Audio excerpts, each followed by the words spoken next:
What you should do when people can't afford your service or your product. So we're going to be answering a question in this module today that came to me from my TikTok channel.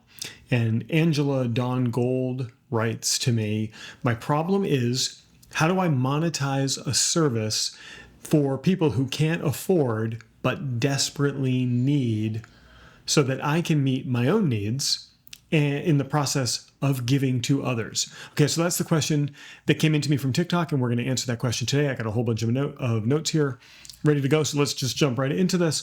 So the first thing that we need to understand, and this is so important for you people who are starting or trying to grow a business, it's just so important. You need to generate revenue to have a successful business. In my flagship mastermind called Force Acceleration, we focus on three things. We focus on profit, impact, and we also focus on having fun. Now, impact is what you're looking to have. You've got people who desperately need what you do, and you're seeking to profit from that, at least enough to make your own needs. And I think if you were able to do both of those things, you'd be having some fun as well. But if you can't profit, if you can't put money in your bank account, you don't have a business. What you have is a volunteer thing that you do. And it's not clear to me what it is that you do just based on this question, so I have to be a little bit more general in my advice here. But if you're not making money, and this is really the hard message that everybody needs to hear. If you're not making money in your business, you don't have a business. You have a hobby, or you have something that you do as a volunteer. And so let's find a way to get you some money, to get you some profit, so that you can continue to have the impact that you seek to have. And then we'll try to find a way to wrap some fun around it as well. So it's really, really important to understand that you have to become financially sustainable. There's a delicate balance between providing a valuable service and also generating profit. So I want to make sure that we start there. And I kind of talked about that quite a bit leading up to this. So let's move on to the concept of fair exchange. And we see that right here. Fair exchange is a concept that I don't think a lot of people know about. And you'd be surprised when I talk about it, how many people suddenly open their eyes and say, oh, this now makes a lot of sense to me. Fair exchange is the process of you giving something that has a perceived value and you receiving something back that also has a perceived value. Now, Angela Dawn Gold, if you were financially independent, if you were wealthy and you had more money than you knew what to do with for the rest of your life, then you might be able to provide this service, and the great feeling that you get in helping people might put you in fair exchange. It might. But based on your question, I don't think that's the case. I think we need to come into fair exchange with your clients by generating some revenue as well. So fair exchange essentially says you're giving something, you should receive something in return, and both parties should feel like they have given something of equal value. So an example in my own world, in my mastermind, Force Acceleration, it is a yearly subscription that is a financial commitment. It's not a lot. It's less than coffee. When we do the math, it's less than a cup of coffee. But when people come into this, I'm giving them something. I'm giving them my time and my mentorship. I'm facilitating a mastermind. I'm giving them a bunch of training. And for that, they're paying me a yearly subscription. So we are in fair exchange with each other. If I were just doing it and not collecting that yearly subscription, then we would be outside of fair exchange. I would be giving more than I'm receiving. And that leads to feelings of, not very good feelings when you're constantly giving but not getting anything back. So we want to make sure that we get you into fair exchange. But how do we do that if, based on your question, people can't give you, they don't have the financial means to pay you? Well, we've got to figure out a way to get you some money for what you do. And later on in this talk, I've got some suggestions for you, and those will be coming up. So the first thing that I might suggest as an idea, and I have it here as the fourth bullet, the idea is going to be to provide this service in exchange for video testimonials. So you've got a collection of people who are problem aware and solution seeking. You're the solution, but they can't afford to pay you. So if you offer your service and you offer the transformation and you say, I'm going to do this for you, and once you have this transformation, whatever it is, you're going to give me a video testimonial, then that might start to put you into fair exchange. The other thing that you could ask them is, in addition to a video testimonial, I'm going to ask you to help me find some additional clients. Now, your next batch of clients should be people who can afford to pay you, and they're out there.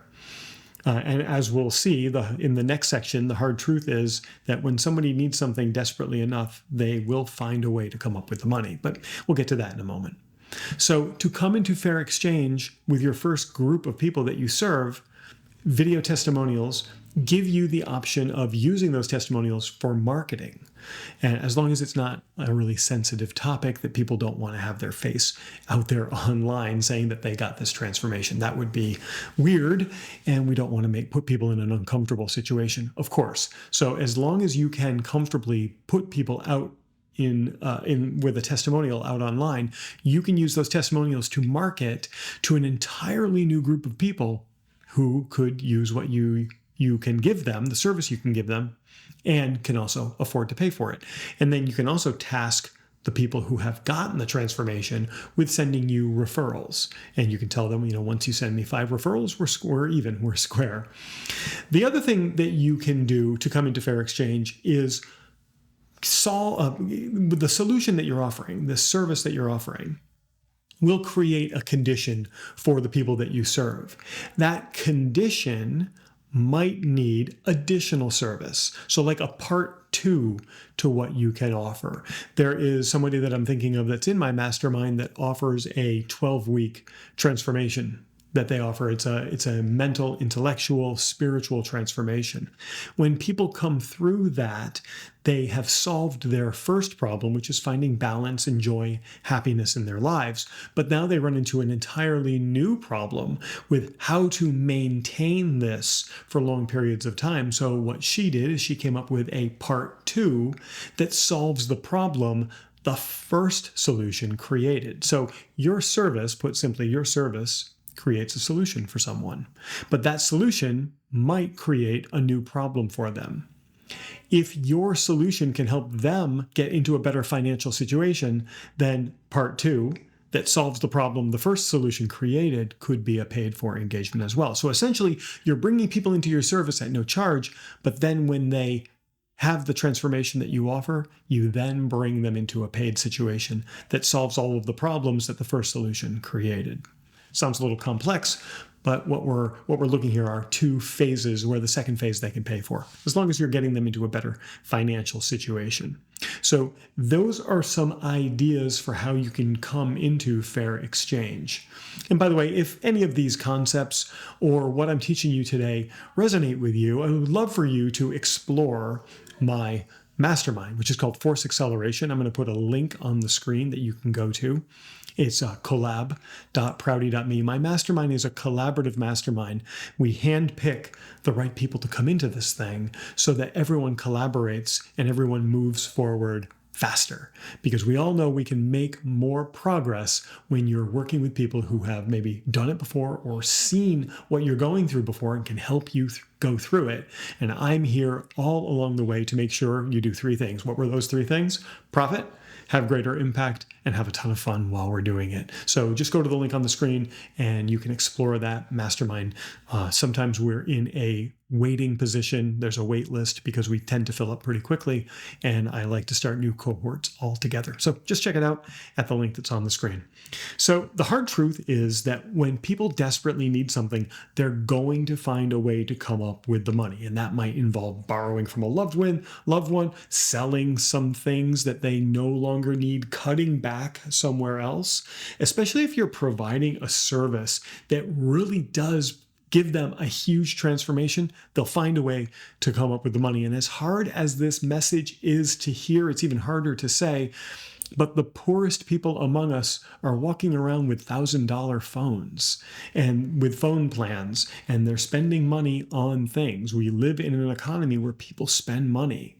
It might be the case that they're spending money on low priority, non-essential items, and you could help coach them and show them how they could conserve some of that money that would then be redirected to you and to your service. You could make that a part of your service. You could make it the intro to your service. How do you afford this? Well, let's take a look at your finances and see where there's money that's leaking, that we could plug those leaks, and that money could be used to fund this.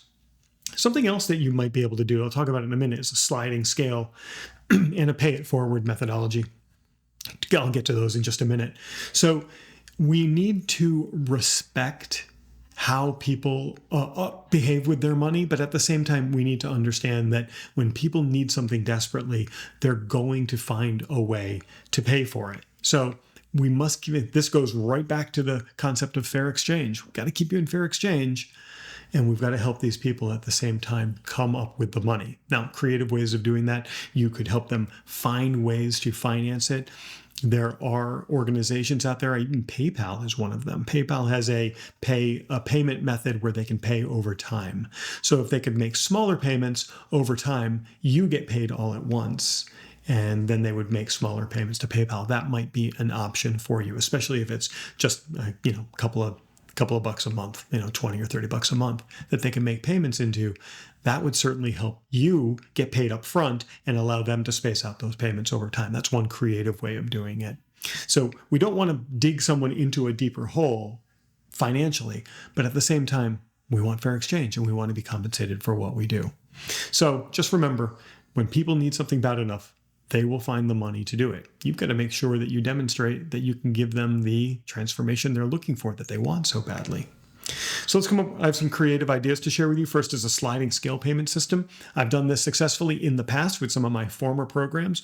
We're not doing it right now with Force Acceleration because we don't have to, but we have done it in the past where we have charged based on ability to pay. So you have frank, honest conversations with your prospects, and then you slide the scale so that you feel that you're in fair exchange and they feel that they've paid enough to be in fair exchange. If you couple that with a phase 1, phase 2 approach, where if they start to make more money because of your service, if they do, then there's a phase 2 that they pay in full for. Now you're in a really nice position where you can bring people in and then ascend them into the second tier of your service offering. So sliding scale would be something to consider. A pay it forward program would be another consideration. With a pay it forward program, this works if you're helping people get into a better financial position. You let them know, you're not in a position to pay me for my service right now. However, I'm going to get you to a position where you're in you have better financial footing. At that time, I'm going to ask that you pay it forward for the next person to come in. So you've got the initial batch that you're going to be servicing for free, but remember earlier, you're asking them for video testimonials and you're asking them to help you find other clients. So you're in fair exchange. But then these people, when they come through and they're in a better position, we ask them to fund the next person that comes in. I have done this before. It works incredibly well. I have a higher end mastermind that we don't even have to talk about, but there are people in there who they get to $1 million a year. When they get there, they say, I want to help somebody else do this. And they help fund someone else's tuition into coming into that higher mastermind. So if ideas like that and masterminds, collaboration, and being with people like that sounds something that's kind of cool to you and you want to hang out with me a couple of times a week and some of these really cool people, do visit collab.prouty.me, which is the link on the screen. If you go to collab.prouty.me, you'll get to explore what it's like to come into one of my masterminds. My entry-level mastermind, Force Acceleration, which is also my biggest mastermind, is ridiculously inexpensive to come into. But you got to be right for it. And the only way to know that you're right is by you and I hopping on a call, and we can ask a bunch of questions, and I'll invite you to come in if you're right, and that would be cool. And if you don't want to, that's cool too. I only want people in there that want to be in there. Another thing that you could check out is crowdfunding or sponsorship. If you have some sort of a mission, maybe it's a spiritual mission, or maybe it's some sort of a societal mission, you could find organizations that feel the same way, that also push that mission forward. And you could visit those organizations and you could ask them to help fund through scholarship or through funding people to come into your service. Now, it takes a lot of guts to go to a company and say, I have the same mission as you. These are the people I'm looking to serve. I'm looking for some sort of funding or scholarship or sponsorship that would help get people into this program.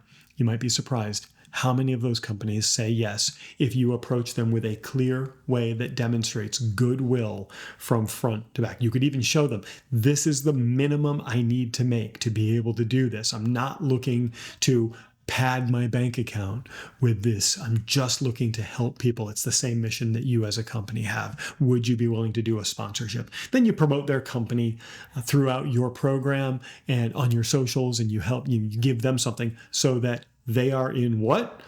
Fair exchange. They gave you something and you're giving something back. Can you start to see how fair exchange kind of weaves its way through all of this? Let's make sure we're doing that, always being in fair exchange. So your mission right now, well, you've got two missions right now. The first is, if you're watching this and this resonates with you, your first is to visit collab.prouty.me and check out the Force Acceleration Mastermind. Ridiculously inexpensive, will get you a tremendous amount of value where you're making more money, having more impact, and we have so much fun in there.